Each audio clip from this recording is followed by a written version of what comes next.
to do a quick update before I go pick up the kids and have them run around making a bunch of noise. First of all, I apologize. Every time I try to make videos and they're here, you know, they're just going to be background noise with them. I apologize for that. I've tried to distract them in the other room with toys and things like that, and then they get loud and fight over the toys, or they either end up running in here anyway because they want to be right next to me all the time. If you have kids, I'm sure you understand. But anyway, updates. So tonight will be the second dose of IM100EXT. I can see it looks like it's receding a little bit. The main thing that I see right now is even after all day of the lights being on, you don't see the snotty, stringy part coming up out of the sand. It's just kind of still covering the sand. So I'm hoping that's getting better. I've seen other people say that, you know, it took several doses. One video that I watched said that he didn't notice really any big differences until the third dose, and then it kind of just started clearing up. And I think on the fourth dose it was gone. So I'm looking forward to that. I'm really looking forward to getting rid of all this dyno stuff. Other updates, I have the 4 Kessel A360Xs on the tank now. I really love it. I love the setup. I'm happy with it. I'm just going to stick with these lights. I mean, no issues. I've been a fan of Kessel for years.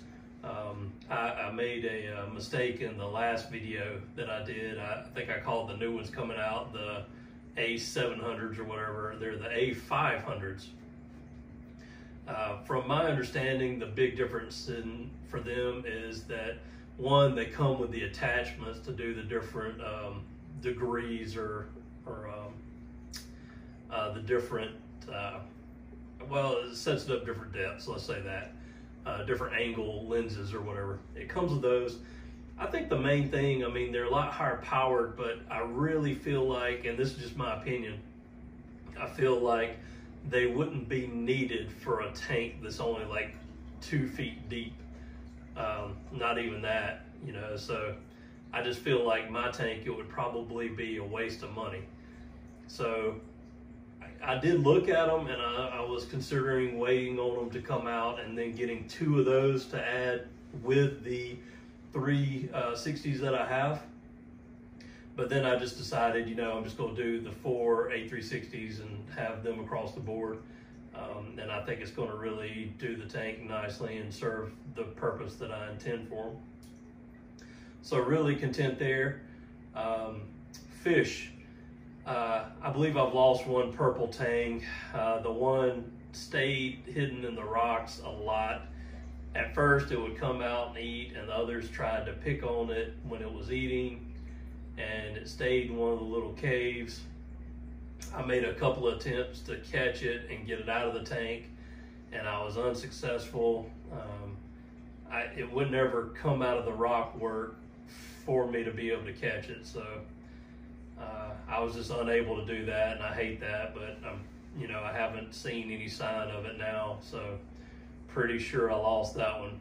So it probably became a meal for the crabs. Really hate that. Like I said, the purple tang is my favorite fish, always has been. So I was really hoping just to have 3 in here. Like I said, I read the odd numbers were the way to try to keep them. And of course, introducing all of them at the same time. But the 2 that I have in here just wouldn't have it. They just always picked on the other ones. So that's kind of how that ended up. The hybrid powder blue tang, my wife's favorite tang is the powder blue. The original one that I bought, she loved. I don't understand the appeal to the hybrid powder blue. To me, it's just a duller color, so I'm not really sure. I read in some forums it's a cross with another one. Some people say that their temperament is better than the pure-blooded powder blue tangs. But other than that, I haven't really read any other pros. One guy said that he thought they were more immune to diseases than the pure-blooded one, but that wasn't proven. So, you know, that's, I don't know, you know, take that for what you will. But it just doesn't have the bright color, so I don't find it as eye-catching and as appealing.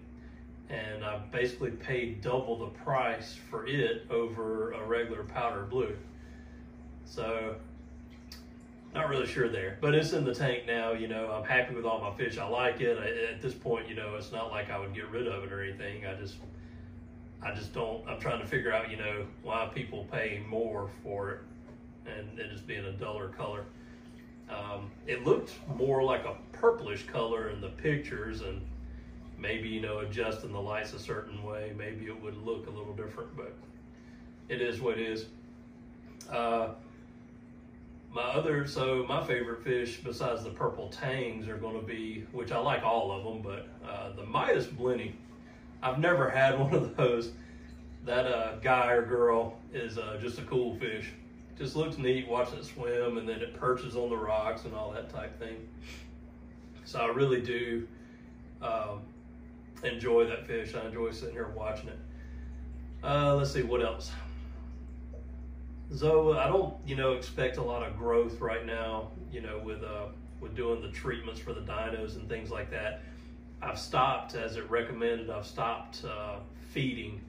So I'm not using any kind of coral foods right now.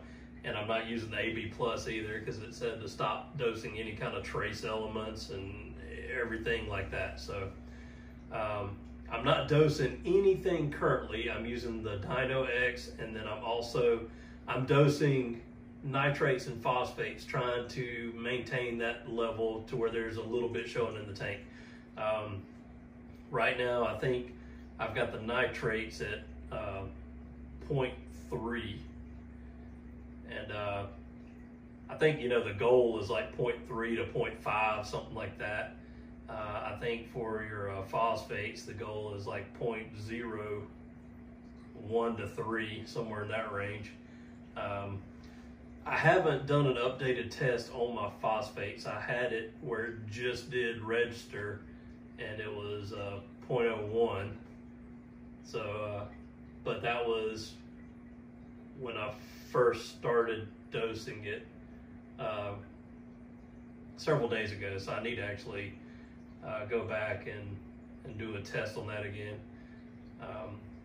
I think I showed everybody that I bought the NIOS test kit to do the nitrates, because the HANA checker for nitrates is just kind of a pain. You have to use these little filters in. If you have one, you understand, but it's not going to be for sure the method that I use to test nitrates. I bought all the HANA checkers, but that one I'm not a fan of. I love the HANA alkalinity checker.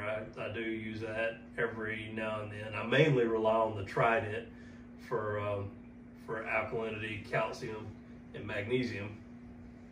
I never test magnesium anymore. I'm strictly relying on the Trident, and I'm rarely testing calcium, so I'm basically relying on the Trident for those.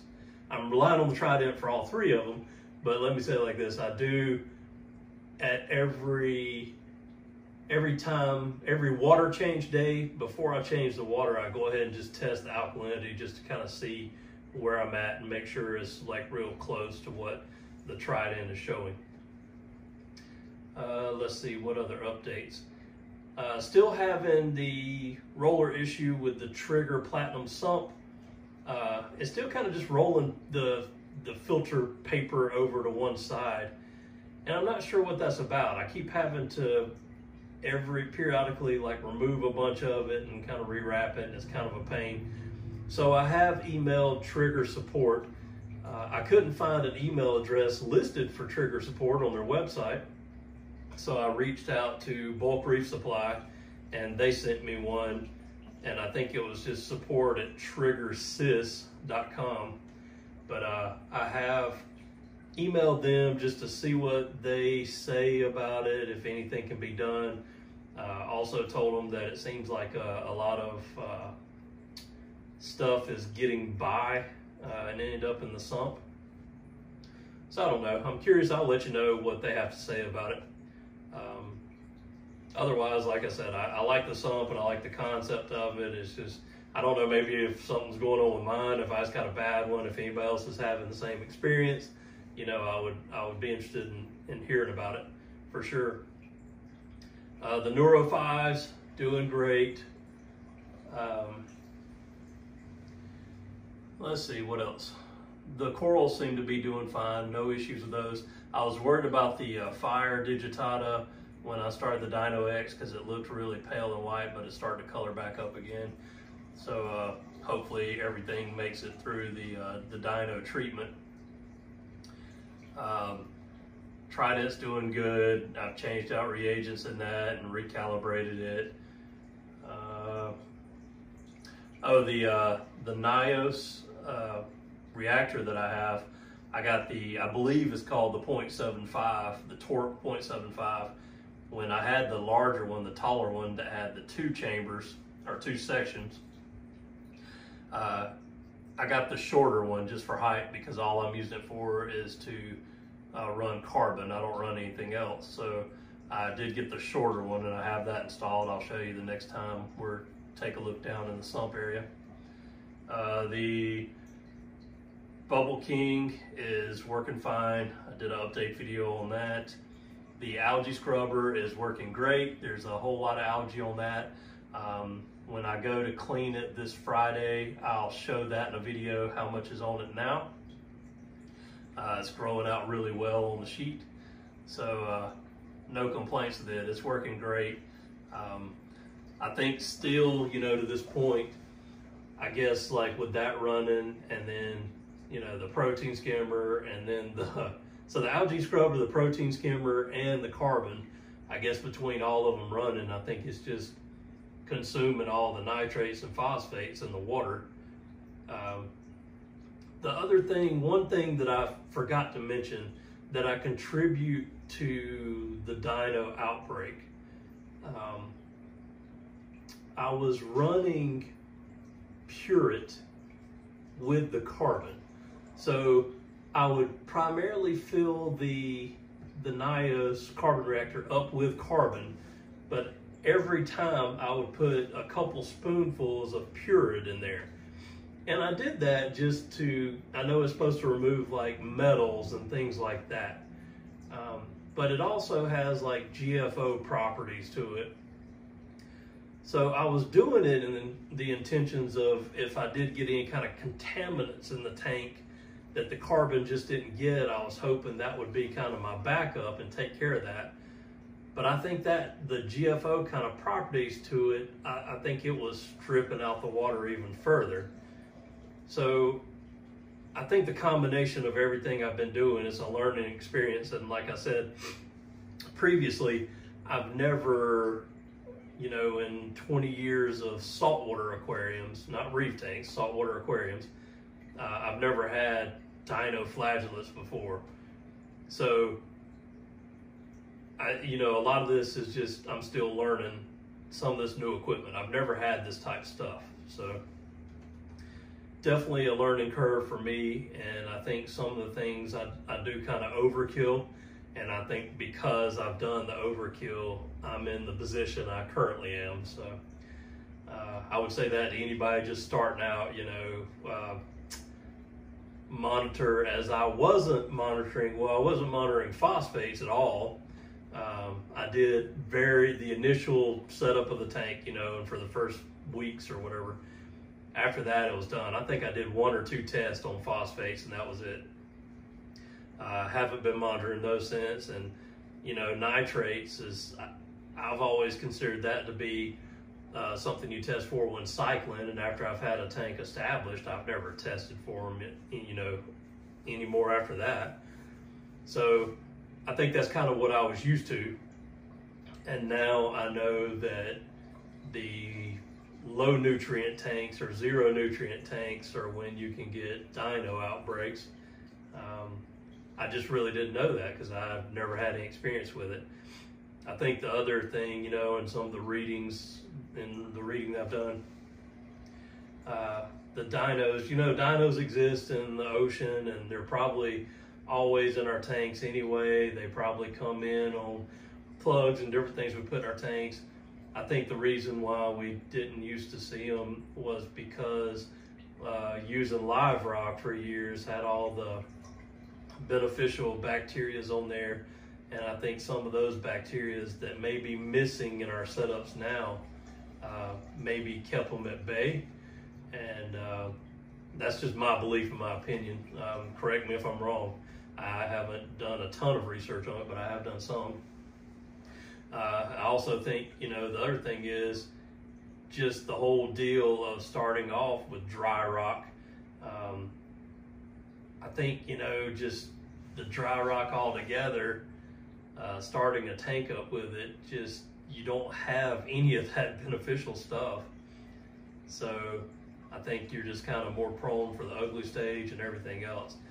Back in the day when I set up live rock tanks, I would buy it from the local fish store, which is no longer around, and I would bring it home and I would sit it in a bucket and I would break it out and scrub down each rock, keeping it wet, and then put it in the tank and get it all set up like I wanted. And I never had dinoflagellates, never really had like an ugly phase. And back then, starting up tanks, I just always started out, well, years and years ago, I always bought usually like a 3-stripe damsel or some kind of just damsel to put in the tank and to cycle the tank. And the last one several years ago I just got a couple of clowns and put in there, cycled it that way. So I've always done like the live cycling. So the 2 tanks I have now are my first experience with fishless cycling, and also my first experience with dry rock and not real live rock. So I tried to look around the internet. I don't even know where you can buy live rock anymore. I mean, I don't have a local fish store around that sells any of that stuff. So, but I hadn't seen an online place. I mean, there's some things like on eBay that says it's real live rock, but who knows what you're getting with that. So, but anyway, that is kind of irregardless now because I'm leaving what I've got. I'm not going to mess with that any. If I do decide to do another tank in the future, which, I mean, I'll go ahead and say I am strongly considering it. We are going to be, hadn't really started much yet. It's one of these projects that's been on the back burner. We need to finish our basement and remodel part of it and finish the other part of it. If I can get all that done, I'm thinking about putting a bigger tank down there. So it really just, it depends on a lot of things, but I'm hoping, you know, that'll be kind of my final tank. And, you know, it'll probably be somewhere around 200 gallons. I definitely want to go at least 6 feet with it. I'll probably do around a 200-gallon tank. But I don't see really doing much larger than that.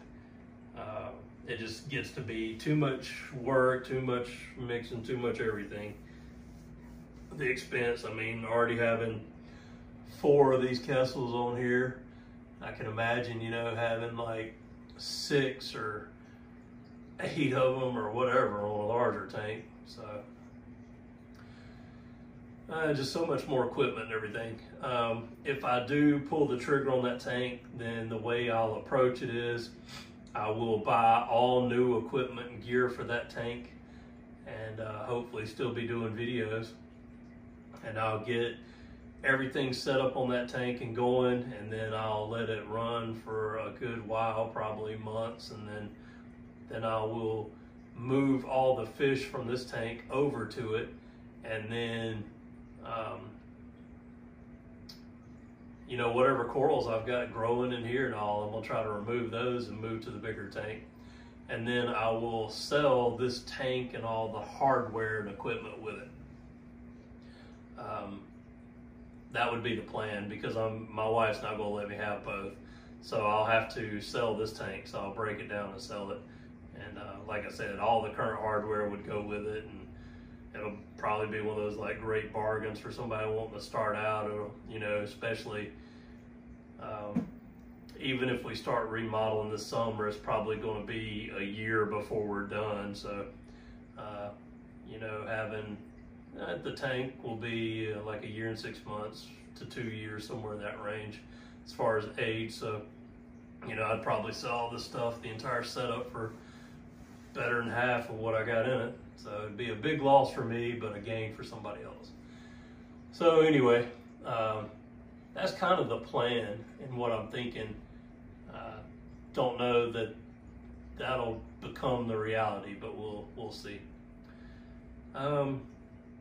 Still trying to grow the channel. I'm gonna do everything I can. I'm putting out as many videos as I can. I hope people enjoy watching them. I know that in my videos I just ramble a bunch. For some people it might be just too much. I've had people make comments to that effect before, but that's the part that I like, is kind of just discussing and talking about everything. I also like to, you know, kind of like a documentary for myself, so I can go back and kind of see what was going on at the time and what I installed when and why I did it and all that type of stuff. Kind of like a time capsule, so to speak, go back and look at. But I guess that's it. Like I said, if you haven't subscribed to the channel, please do that. It'll help me out a lot. And I say in a lot of videos, if I can get to 1,000 subscribers, then I'll buy some gear to do these videos. Like, as far as I'll be more involved and get an actual like video camera, and then some editing software, and work on all that type of stuff. Put a little more time into it, but right now it's really just been testing to see how it goes, you know, testing the waters. If you're not making any money at it, then I don't see much of a point in putting money into it. If I bought all that equipment now and the channel never went anywhere, then I'm just at a loss and out that money. So anyway, I think that's going to wrap it up.